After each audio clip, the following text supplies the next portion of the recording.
اللهم علمنا ما ينفعنا وانفعنا بما علمتنا وزدنا علما وعملا يا رب العالمين. أما بعد. Good evening and welcome. If it's your first time joining us, welcome to our Saturday Night Live class where we've been going through the names of Allah subhanahu wa ta'ala. And for those of you who've been able to join us in the past and maybe consistently, welcome back, and hopefully, inshallah, Allah will give us tawfiq to get through all the names. Uh, Learning about the names of Allah, the reason why we chose this topic and we've been doing this class together on Saturday nights is because in order to live a life where we realize our relationship with Allah, we have to take seriously what we know about Him. And I use the verb realize in a very intentional way. To realize something is to make it real. Just as to visualize something is to make it visual. To realize our relationship with Allah, that it's not a conceptual idea, but it's a lived reality that translates to a different experience of life. And let me explain. The Quran speaks about different levels of certainty and conviction. So, for example, Allah in the Quran speaks about what is known as ilmul yaqeen, a conviction that is in the form of knowledge. We might describe that as a more conceptual, theoretical understanding. That, theoretically I'm convinced. It does make sense to me. But that's a foundational level. Beyond that, Allah speaks about aynul yaqeen. That is now a conviction that's not just rooted in it making sense to you, but you have observed it, you've witnessed it with your eyes, aynul yaqeen. And then there's a level higher than that, which is haqqul yaqeen. That is to be convinced of something not merely because it makes sense, not merely because you've seen it, but because you've experienced it. And to give a more tangible example, imagine there's somebody who's never heard of a mango. At the lowest level, you could explain to them what a mango is. So what would you say? Y'all are like, we did not know we signed up to define a mango on a Saturday night here, right? Bismillah, what would you say?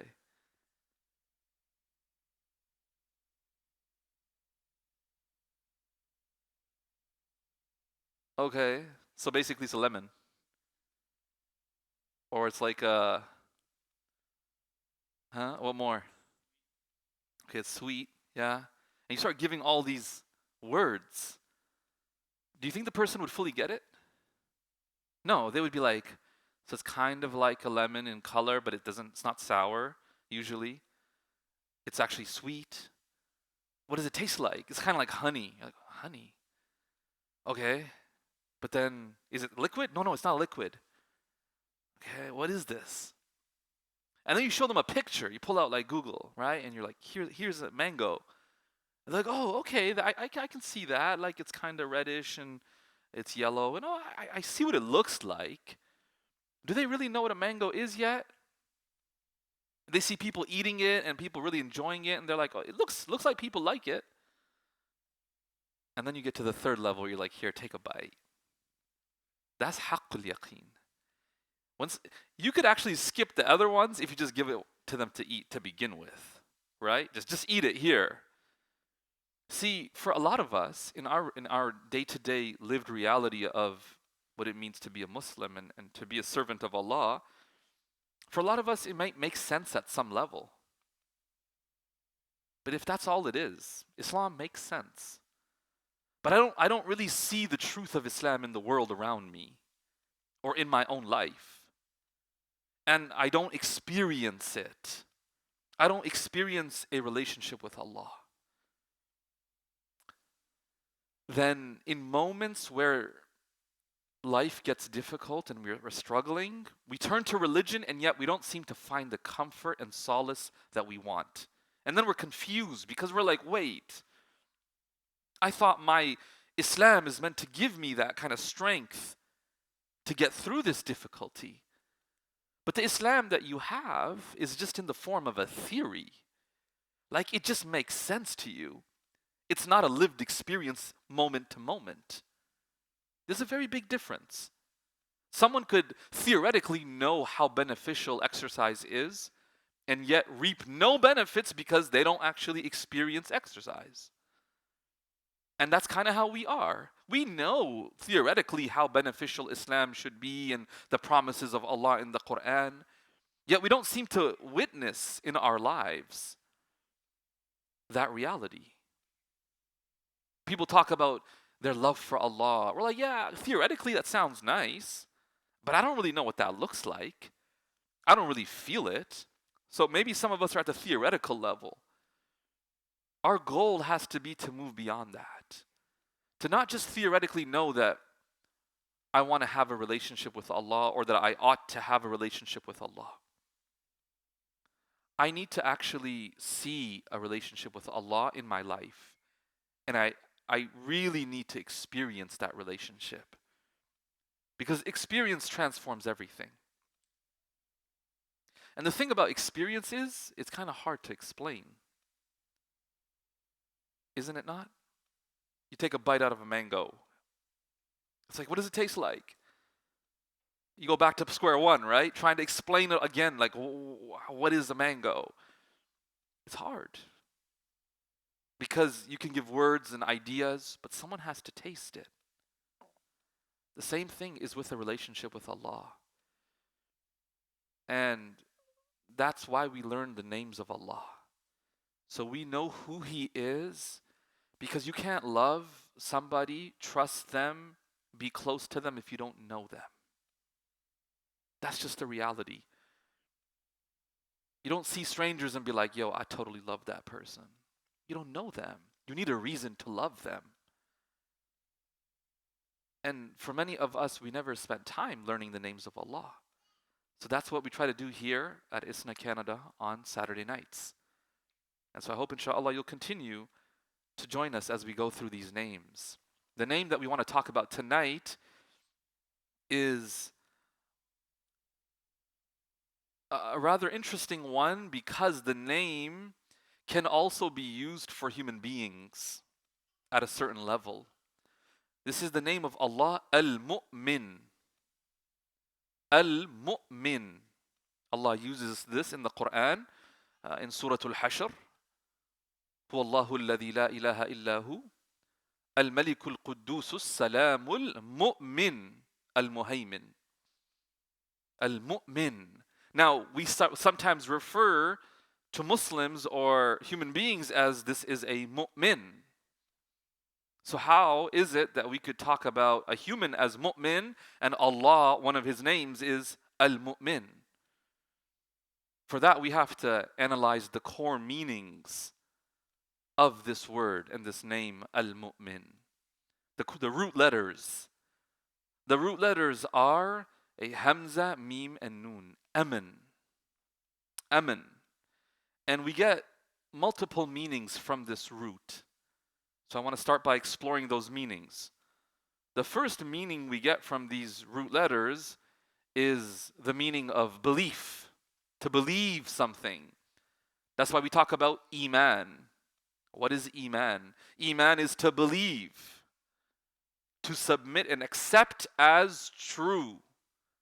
Allah repeatedly in the Quran speaks about believers using الَّذِينَ يُؤْمِنُونَ بِالْغَيْبِ, the third verse of the second chapter. When Allah describes who the Quran is a source of guidance for, He says it's the people of taqwa. Then He begins to describe the people of taqwa. The first description is they are those people who believe, who have iman in the unseen. الَّذِينَ يُؤْمِنُونَ بِالْغَيْبِ. And so Allah in the Quran repeatedly talks about al-mu'minun. قَدْ أَفْلَحَ الْمُؤْمِنُونَ. It's the mu'minun, the people who believe, who accept as true, who are firmly convinced about the truth of Allah and His Messenger. Al-Iman billah, to believe in Allah and His Messenger, to believe in the angels, to believe in the scriptures, to believe in the divine decree, to believe in the final day, all the articles of faith, Iman. You know, at the end of the Fatiha, when the Imam finishes, وَلَا الضَّالِّينَ, what do we say? We say Ameen, from the same root letters. What are we saying? We're saying, essentially, oh Allah, whatever you've just said, we completely believe in it, we submit to it, we accept it as true, so accept our dua. Istajib du'a'ana. Accept our dua. Because we firmly believe in everything you just said in the Fatiha. Ameen. From the same root letters. Amen. The second meaning we get, the first meaning is belief. The second meaning we get is trust. The Prophet ﷺ had two names that he was very well known by prior to then when he declared his prophethood, announced his prophethood. One of them was As-Sadiq, the truthful. The other was Al-Amin, meaning what? The trustworthy. The one who was such a person that you could leave your trusts with them. So a trustworthy person is somebody that you take something valuable to them, you leave it with them, they will honor it and protect it. It could be physical. So you take some wealth, some money, say, hey, can you watch this for me? Like, you won't steal it, you won't give it away, you won't deny that I gave it to you later on. You won't be like, yo, what money are you talking about? Like, you won't do that. You're trustworthy. The Prophet ﷺ was that person in Mecca. People would come and leave stuff with him. When they would travel, take care of this for me. Look after this for me. Someone who's trustworthy. Any of you ever like travel for some time and then leave your keys with someone to go and like turn on the lights once in a while and like just make it look like the house is occupied? Anyone ever done that? And you don't just give your keys to a random person. You give it to somebody you trust that's gonna go and not touch anything and not, rummage through your house. Here, you can take the key. It's not only physical things that you leave and you entrust people with, secrets. Right? We leave secrets with who? With people that we trust will not spread them. That's a trust. And we would do so if we trust that they are Ameen.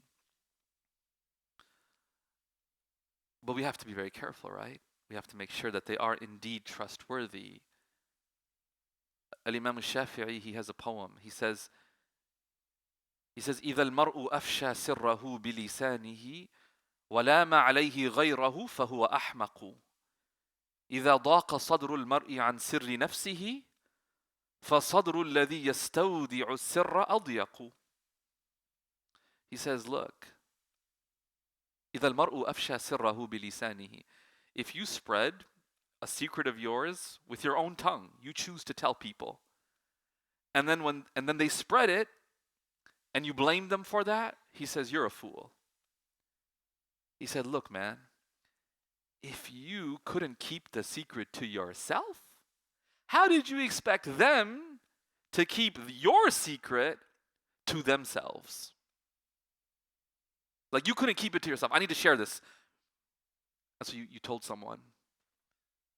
And that was your secret. It was yours. Like, it affected you. And you couldn't keep it to yourself. You really think they're going to keep it to themselves?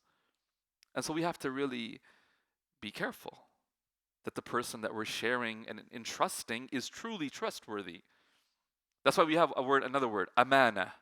An amana. Here is an amana. It's a trust. It's something that you are to take care of. It's not yours. You just take care of it. The third meaning we get, and all of these meanings are going to come together, inshallah. The third meaning of aman, you get aman and aman. Amno aman. Who knows what that means? Yeah, security and safety. Safety and security. Allah subhanahu wa ta'ala in the Quran, one of the reasons He tells us that we should worship Him is because of the blessings He's given us. And He speaks about the people of the Quraysh in a chapter called the chapter of Quraysh. فَلْيَعْبُدُوا رَبَّ هَذَا الْبَيْتِ. Allah says, these people, the Quraysh, they ought to worship the Lord of this house, the Kaaba. Why? And who is Allah that is the Lord of this house? الَّذِي أَطْعَمَهُم مِّن جُوعٍ وَآمَنَهُم مِّن خَوْفٍ. Because of two major blessings Allah gave them. He fed them when they were hungry, and He provided safety and security for them from fear. آمَنَهُم, to give safety. Allah subhanahu wa ta'ala is Al-Mu'min, the one who gives safety. And we could spend a lot of time reflecting on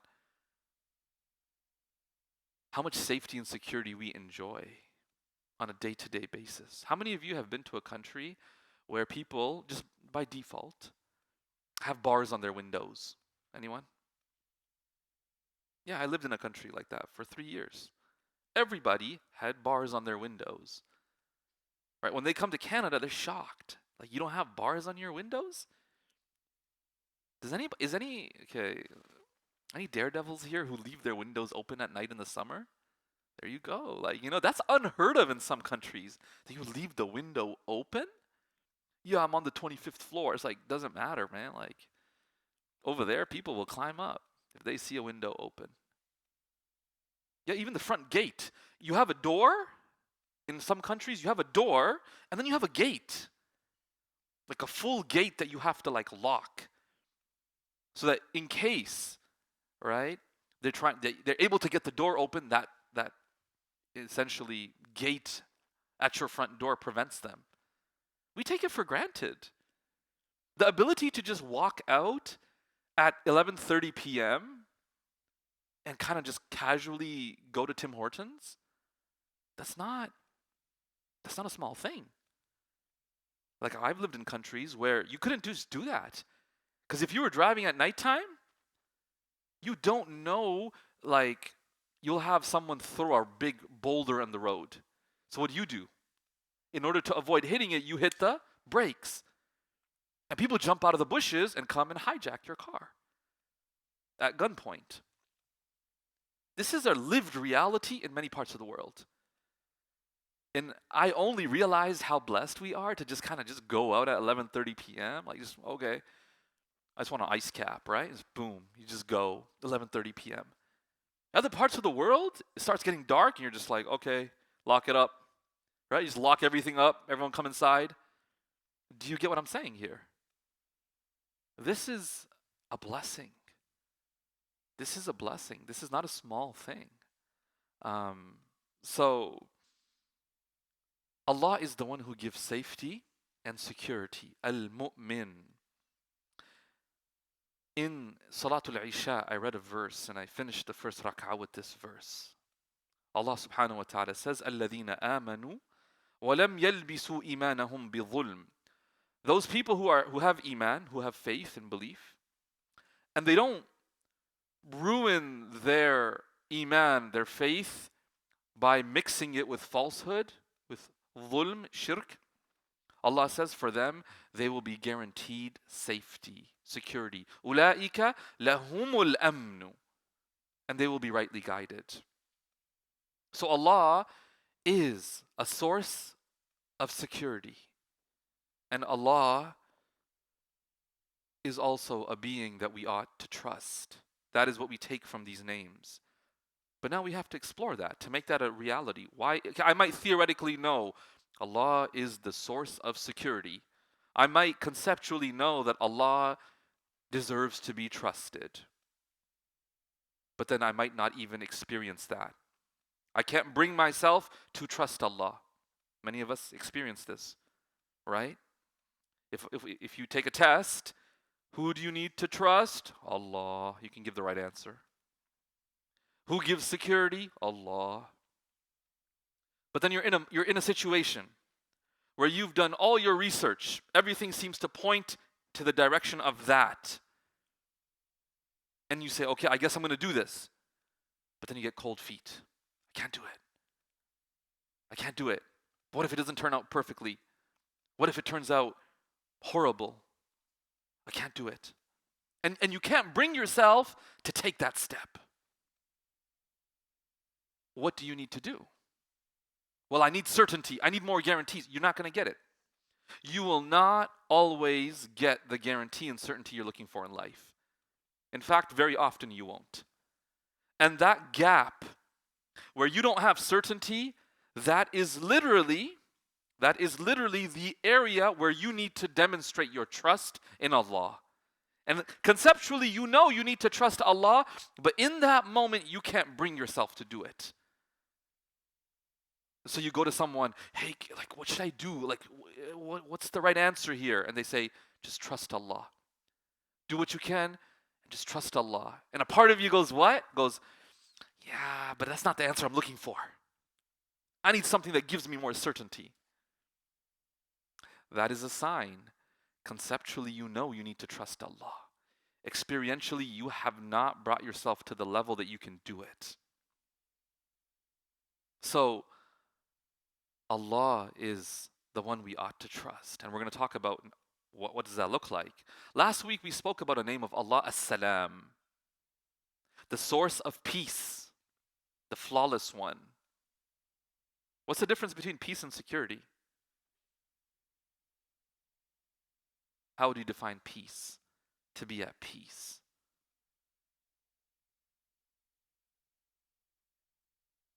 That's a good way to put it. Actually, I never thought about that. Peace, I mean, the outer can affect your inner peace, right? Yeah. You cannot have security.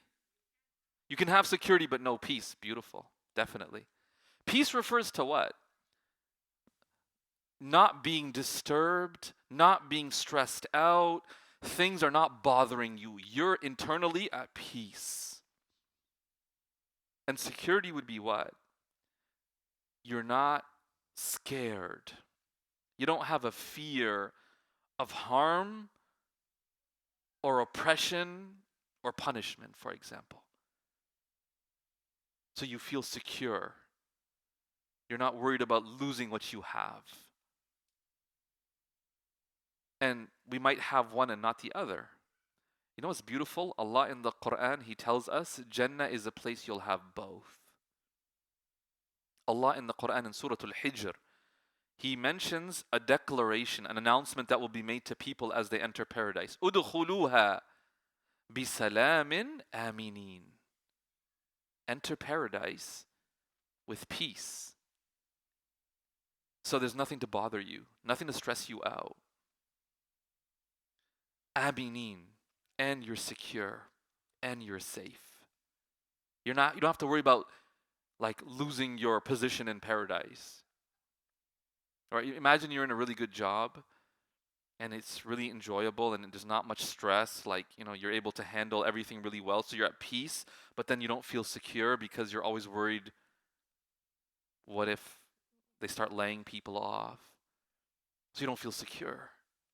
In Jannah, you'll feel secure. You'll know that once you enter, you never leave. Once you enter paradise, you never leave. Bisalamin aminin. Okay, let's get to the real questions, guys. What does it take to trust somebody? What does it take? In order for you to trust somebody, what does it take? Besides a lack of trust issues. Yeah. Okay, beautiful. You look at their track record. But first you need to know who they are. And that seems obvious, right? And that's why we're learning these names. Because if you can't trust somebody that you don't know. You just need to know about them. Based on your past experiences, you need to infer certain things. What do you need to know? When we trust someone, what are we doing? we're giving them a certain degree of power over us, no? For example, I trust you to make this decision for me. Whoa, that's big. I hand over the power to make a decision for me, I hand it over to you. Why would I do that? Because I know that you would what? Sure, reputation. But like, what about their reputation? Okay, they're known that they help people. Mm-hmm. They have wisdom. They understand. You trust their decision because you know that they think things through and they have competence in whatever it is that they're about to make a decision about. Yeah. They want the best for you. That is so important. If you don't believe that someone wants best for you, it's going to be very hard to trust them. It's going to be very hard to trust them. Let me say something a little challenging, okay, guys? I give my disclaimers. I say challenging things, but I give disclaimers. All right, so life jackets on. Sit with me in this one. Oh, parents. When a parent makes a decision for their child and their justification and argument is, what are people going to say? That conveys to the child, oh, my child, I'm not really worried about what's actually good for you. I'm worried more about what people are going to say. My number one priority in this situation is not what's best for you, it's trying to keep the people happy. And this child looks to their parent going, you're supposed to be looking out for me. You're supposed to do what's best for me. And clearly, I don't see that right now. What I'm seeing is you're making a decision for me to keep that person happy. So that person's your priority above me. And then parents come to me and say, Sheikh, I don't know why my children don't listen to me and don't trust me. I wonder why. I know, that was a bitter one. I dropped a bitter one there, I'm aware. Parents, we don't want to hear that. We don't want to hear that maybe we had a role to play in our children turning away from us. But sometimes we do. We have to convey to our children and genuinely show them we want what's best for them. We're going to make decisions in light of what's best for them. We will not try to prioritize someone else or something else over our own children. And when a child sees that from their parents, how many of you have experienced that moment in your life, maybe once or twice? Maybe more, but at least once or twice, where your parents, they recognize that them doing what's best for you might make some people upset, but they said, you know what? You're my child. I want to make sure I do what's best for you. And in the moment you felt so loved and cared for. How many people had that moment? Yeah. It's powerful. It's extremely powerful. When a child sees that their parent is willing to go against everybody else for the sake of their child. That's trust. Showing that you want what's best for them.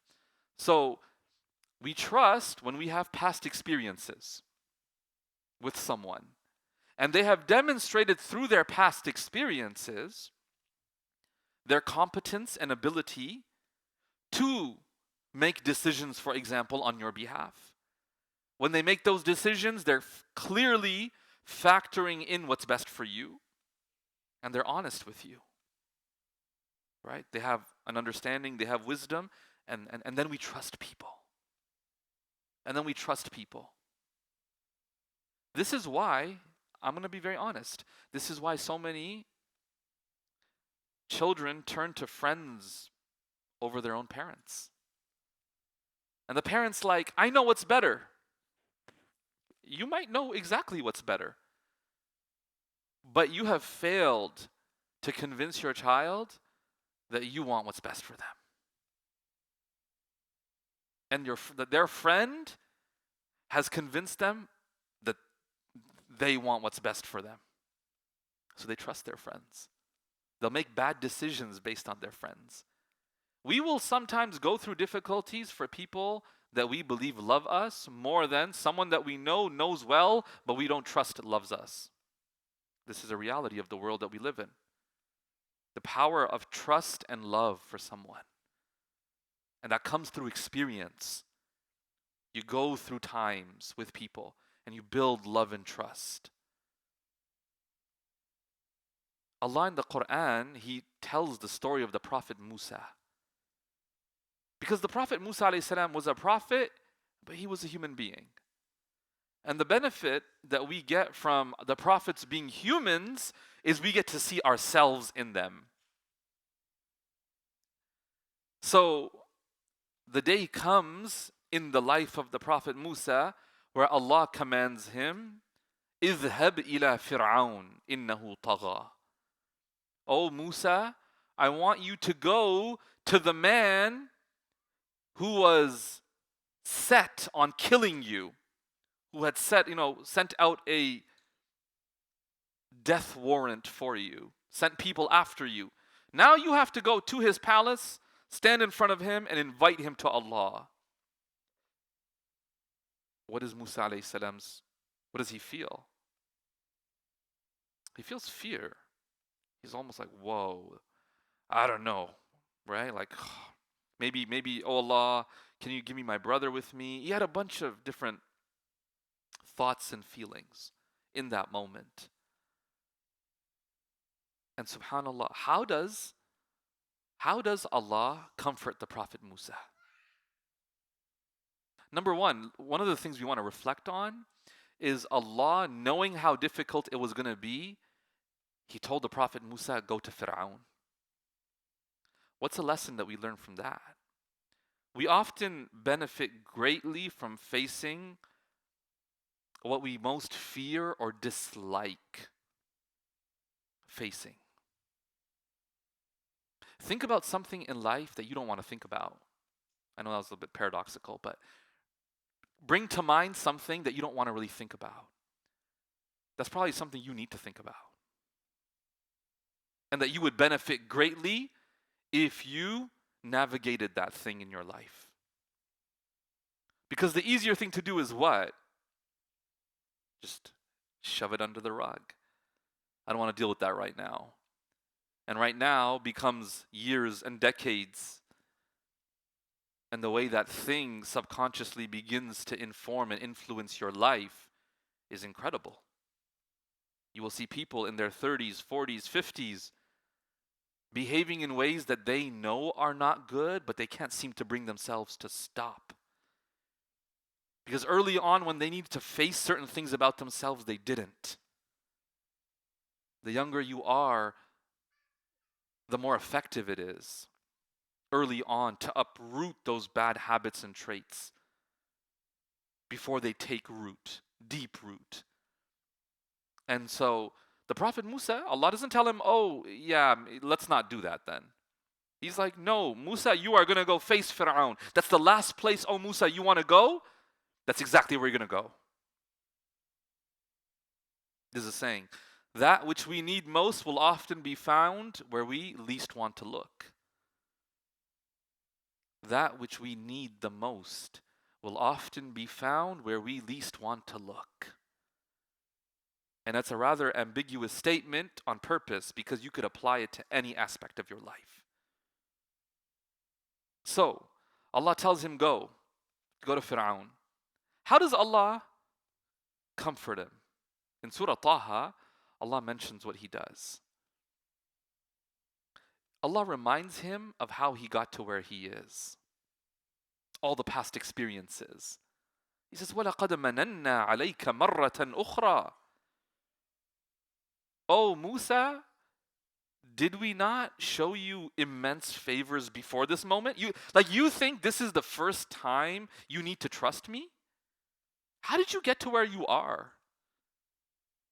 And I ask you the question too, and myself. How did we get to where we are today? Were you like 5 years old, vision boarding, coming up with your plan to get to where you are today? No. Heck no. Right? When you were young, you had no idea what you wanted to be. Anybody ever wanted to be a garbage man growing up? Nobody? I've seen kids like that. They're like, I want to be a garbage man. Well, so 20 years from now, we're going to see what you want to be, right? You don't know. You're a little kid. What do you understand? So who you are today is based on what? How did you get to where you got to? Through you? No. Think about how many things you didn't have any control over. When you went to grade 1 and you sat down in class, does anyone recall what the seating plan was? What was the seating plan, guys? Did the teacher decide it, or you just arbitrarily choose a seat? How many of you remember anything about this? I have no idea. I can't remember. Teacher assigned it? Anyone arbitrarily choose? Teacher assigned it. How many of you recall becoming really good friends with the person beside you? Anyone? Show of hands. Y'all didn't go to school. MashaAllah. Like, come on, guys. Like, did you not become friends? MashaAllah. No, I think most people become pretty close friends with the people next to them or close by. And sometimes that friendship lasts for years. And how often do you pick your hobbies based on your friends? Your friend loves soccer and suddenly you just like soccer. It's not a coincidence. That's social conditioning. That's peer pressure. So you didn't choose that. You didn't even choose where you sat. But that left something with you. You have an interest in soccer. And then that translated into maybe starting to try to join leagues. And then you moved to a different school, and then life kept happening. And things kept happening out of your control. You were the puppet. You were just a puppet in life. You were just a pawn. And Allah was moving you through the motions. You would make some decisions thinking you're in control. Ultimately, it's Allah's plan. Allah tells us, He tells Musa, but by extension telling us, how did you get to where you are? Oh Musa, how did you get to where you are? Let's look at the Prophet Musa. How did he get to where he was? He was born. Allah enumerates all of this. إِذْ أَوْحَيْنَا إِلَىٰ أُمِّكَ مَا يُوحَى. When we inspired your mother by saying what? أَنِ اقْذِ فِيهِ فِي التَّابُوتِ فَقْذِ فِيهِ فِي الْيَمِّ. We told your mother when Fir'aun was coming to find all the babies and kill them, we told your mother, put you in a chest and then put that chest into the river. Oh Musa, how did you survive that? Was that you? Was that your strength, your ability? No. That Allah would control the river and save the Prophet Musa. How? By taking him to Fir'aun directly. It's like, whoa, that's the last way I thought the story would go, right? To be saved from Fir'aun by going to Fir'aun, right? Make it make sense. But he shows up outside of Fir'aun's palace. And Allah goes on to tell him, وَأَلْقَيْتُ عَلَيْكَ مَحَبَّةً مِّنِّي. O Musa, we cast the love of you into the hearts of Pharaoh and his wife. So that when they saw you, they just fell in love with you, O Musa. And then they brought you up in their house. And then we returned you to your mother, because your mother was grieving about you. So we made it such that Musa, that you would not accept milk from anybody. The only person that you accepted it from was your mother. And so we returned you to your mother. And we saved you from Fir'aun. You killed a man. We saved you from from Fir'aun when he chased you down. Isn't it so interesting how repeatedly Allah saved Musa, repeatedly, in the most miraculous ways. And he comes to this moment and Allah tells him, go, give da'wah to Fir'aun, and he has a moment of fear. And we have that too. After all Allah does for us, we get to a moment and we need to trust Him and we're like, I can't do it. I can't do it. And that's where we need to sit down and reflect. How did I get to where I am? How did I get to where I am? The Allah that brought me this far will not suddenly abandon me. Do you get that? Like when a friend doesn't trust you, what do you tell them? Be like, yo, have I ever wronged you? Like, why do you doubt me? Have I ever wronged you? Do you remember that time when like nobody was there for you? I was there for you. Remember that? You don't want to do that, right? You don't want to be that person who has to bring it all up, but when they're not trusting you, you have to like remind them like, "Hey, no, I'm here for you. Like I will look out for you." That is what Allah is doing to the Prophet Musa.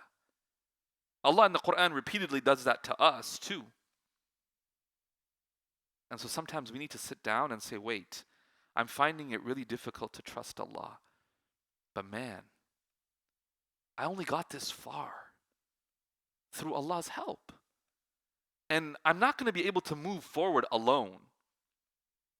If I'm going to move forward, I will move forward with His help alone." There's a saying in Arabic, Allahu awwadaka al-jamil faqis ala ma mada. Allahu awwadaka al-jamil faqis ala ma mada. Allah has gotten you used to the most beautiful of things up until now. So assume and expect from the future what you've seen from the past.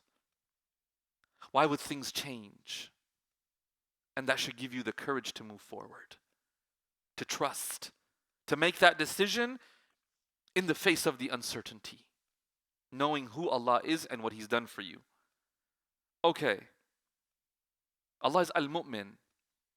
He's the one who grants safety and security in moments of fear. What does it take to feel safe and secure with somebody? We have to analyze this from a very real perspective. When do you feel safe and secure with someone? What are signs first? What are signs that you feel safe and secure around someone? Can you give me more? Okay, so they can protect. They're strong, so you're like, okay, I feel safe with this person. Right, beautiful. What else? Yeah. They don't judge. Okay. And what do you mean by that? Because everyone judges, by the way.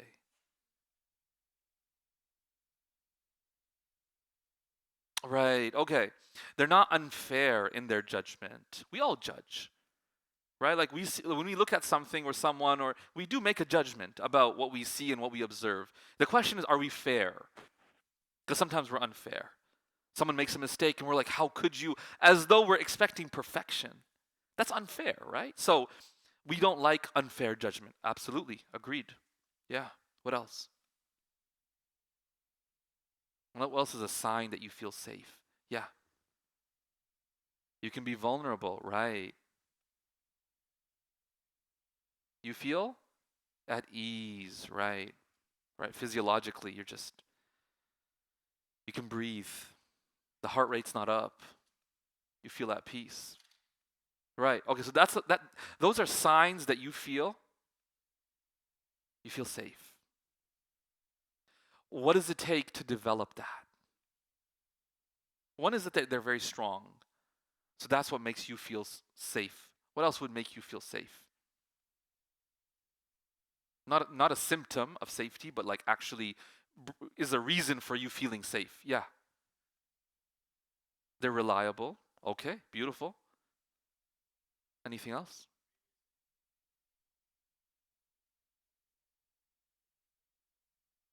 Okay, past experiences. They have wisdom and awareness, so you feel safe. Okay, so they can give you advice on how to navigate things. Sure.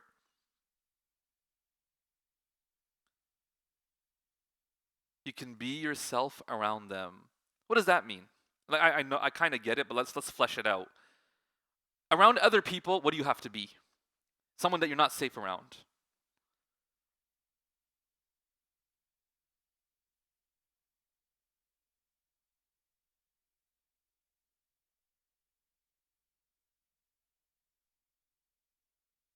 I'm human. Yeah, I'm human.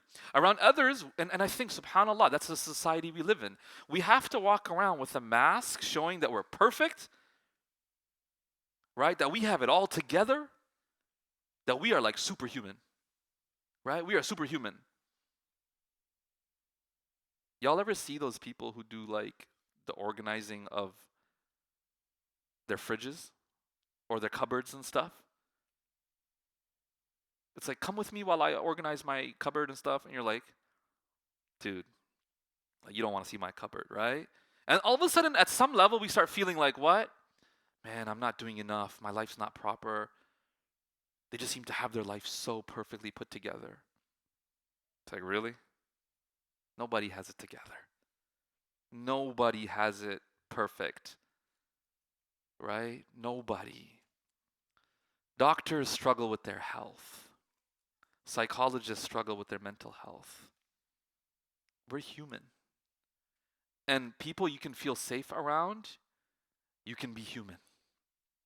One of the most obvious signs of being human is that you can make mistakes. You can make mistakes, right? And sometimes, think about someone that you're not allowed to make mistakes in front of. How do you feel? You feel terrified. You feel terrified because you cannot make a mistake. Allah subhanahu wa ta'ala is the most forgiving. And not only that, He has already told us you're going to make mistakes. You're going to make mistakes. You don't need to be perfect with God. The Prophet sallallahu alaihi wasallam told us, and this hadith for me, man, it gave me, when I learned this hadith, gave me so much, I felt so much more safe in my relationship with Allah. The Prophet ﷺ, he said, "Kullu bani Adama khatta'un." Every child of Adam is going to make many, many mistakes. Khatta' is mubalagha. It doesn't mean you're going to make one mistake. Every child of Adam is going to make many and many mistakes. You cannot be perfect. It's just a fact. The pressure that takes off your shoulders, right? The pressure that takes off your shoulders to know that, hey, to make mistakes is absolutely normal. Like it's not abnormal. It's not a problem. It's part of the lived human experience. And then the beauty of the hadith comes where the Prophet ﷺ tells us, okay, since you know you're going to make mistakes, how do you be the best of those who makes mistakes? You can't be perfect. He said the best of those who make mistakes, وَخَيْرُ الْخَطَّائِينَ التَّوَّابُونَ, are those who just turn back to God. And he told us that, maybe because some of us, when we make a mistake, we feel what? We're irredeemable. I can't turn back to God after what I did. And he tells us, no, the best of people who make mistakes are those who will still turn back. Subhanallah. Like that is incredible. To just, right at the beginning, at the onset, imagine a parent told their child this. You're going for a test?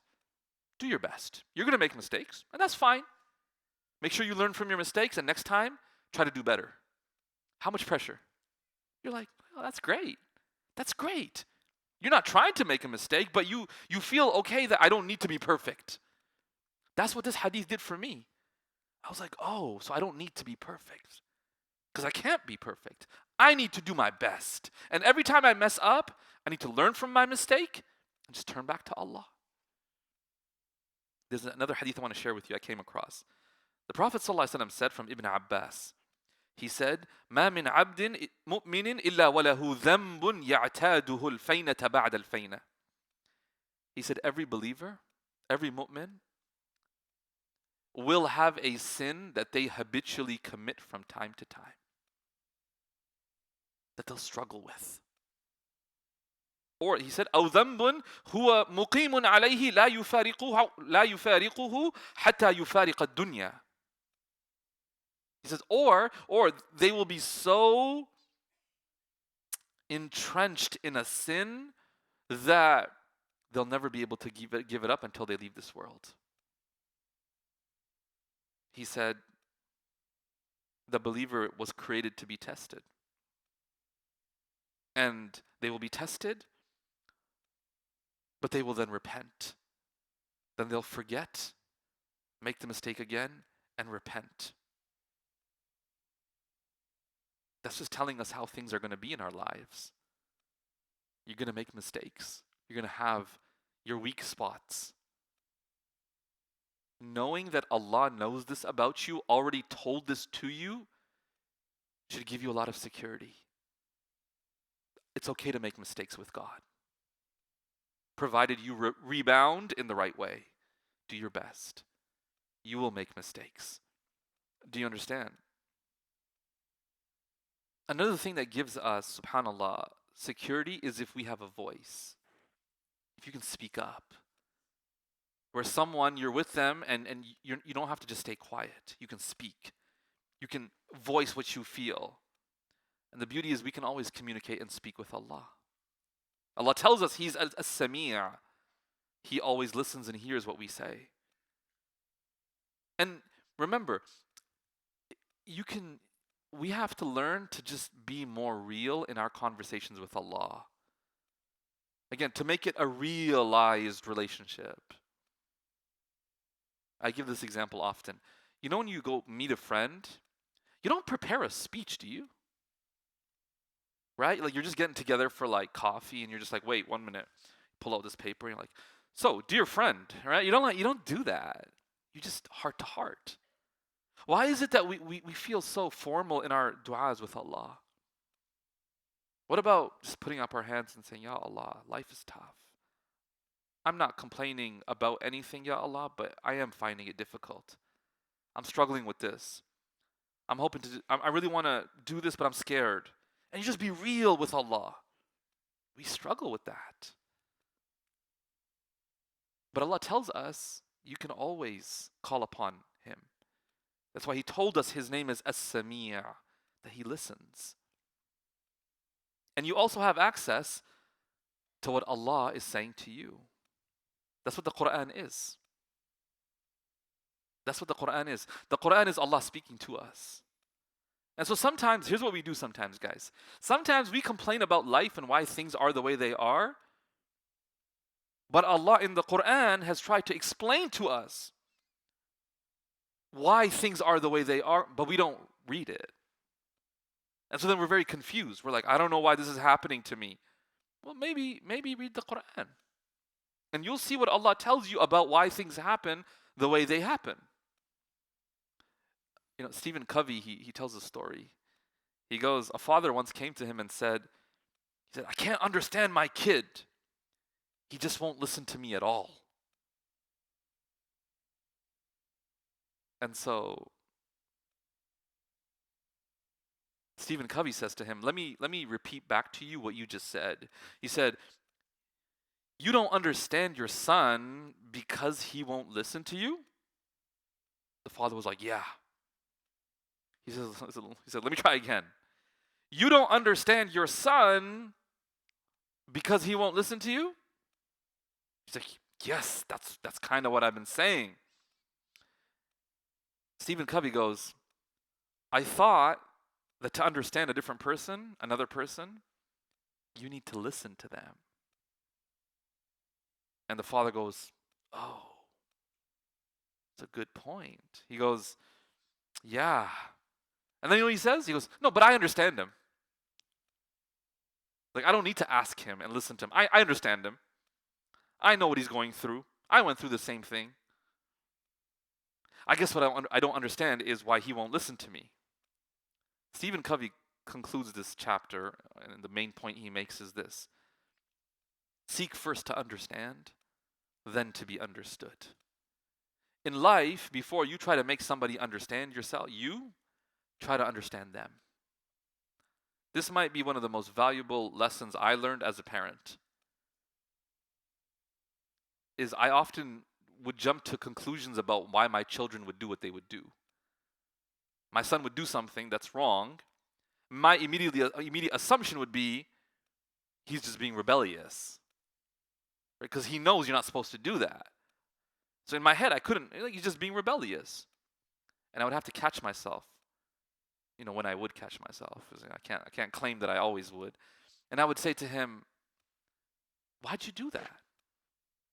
Like, you know it's wrong, so why'd you do that? And then he'd tell me straight up, like, okay, this is the reason. And I'd be like, oh, you thought, oh, okay. From that angle, you're still wrong, but like, okay, there is a thought process. It's not just rebellion. Do you know what I'm saying? Seek first to understand, then to be understood. Before you complain about Allah, try to understand why Allah does what He does. Before you complain about Allah, try to first understand why He does what He does. And He spelled that out to us in the Quran. Okay? So I want to wrap up by just quickly talking about how we might live with this name in our lives. Number one, we must make an effort. This might be one of the most important efforts we have to make, is to learn to trust in Allah. Right? We're worried, we're scared because we fear the unknown.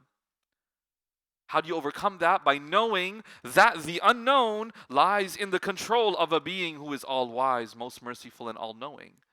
The unknown is not unknown to Allah, it's to us. And to trust that His decision for you is better than your decision for yourself.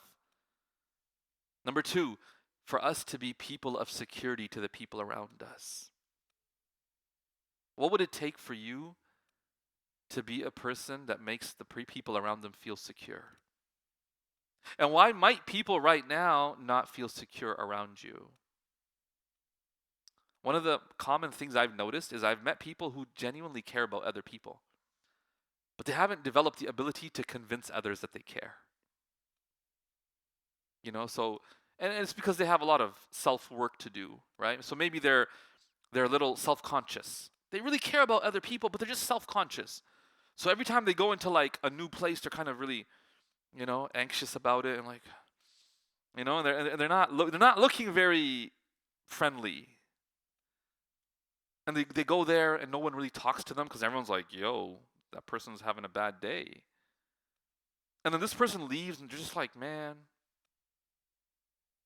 no one's nice. I care so much about them, and just not nice to me.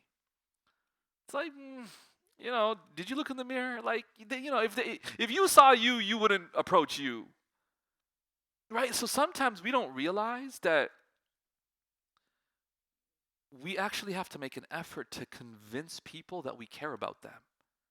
Most of us, if I ask you, after you pass away, what would you like people to say about you? You will say, I want people to know or remember me as someone who cared. Then the question becomes, on a day-to-day basis, what are you doing to convince people that you care about them? Day to day.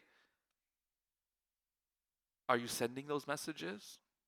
Telling people that you're thinking about them, that you noticed that they're not there, that they were missing? Are you going to visit them? Are you keeping up with their life? Are you going out of your way to be there for them? And that's how you convey to people that you care. That they can feel secure around you. A lot of us, we do care. We do. But we haven't learned to control our reactions. Any of you ever had a bad reaction to something someone told you that you're like, oh, that was a bad reaction, right? Someone shared something a little personal with you and you were like, and then you're like, oh, no, no, that gasp was not me horrified. No, and they're just like, oh my God, I just shared something personal and you acted so horrified. I feel embarrassed now.